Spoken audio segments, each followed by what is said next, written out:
õlitehase kohtuasja kogemus, nii siis ühelt poolt kohtus olemine kui teiselt poolt kogu selle ettevõtmise kommunikeerimine ülejäänud Eesti ja ka tegelikult teistele riikidele on näidanud mulle muuhulgas seda, kuidas tõesti meedial on kalduvus võtta osasid väiteid tõestena, ilma neid kontrollimata ja meile tundub, et pigem neid väiteid, mida me esitame, võetakse meie väidetena.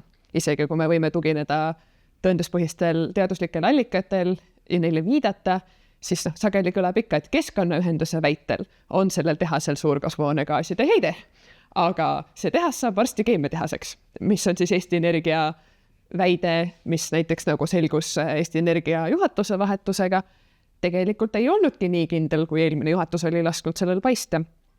Ja arvestades seda, et üks praegu kõige rohkem kasutatud taktikaid kliimamuutuste leevendamise edasilükkamiseks suurte ettevõtete poolt on viivitamine, delay, siis see seisnebki selles, et luuakse mulje igasuguste erinevate sõnumitega, et praegu ei ole vaja tegutseda. Kas sellepärast, et juba on liiga hilja kliimamuutuste leevendamiseks ja kõik edasised pingutused oleksid niikuinii kasutud, või me juba teeme, juba seame eesmärke 20 aasta taha, kuidas me siis oleme rohelised ja jätkusuutlikud, juba leiutame tehnoloogiaid, mis meid kohe ära päästavad, nii et praegusel momendil pole vaja midagi muuta. Ja see on väga tõhus viis, et veenda ühiskonda, kasutades ajakirjandust, kliimamuutuseid süvendama ja sellega kaasnevaid kahjusid tekitama.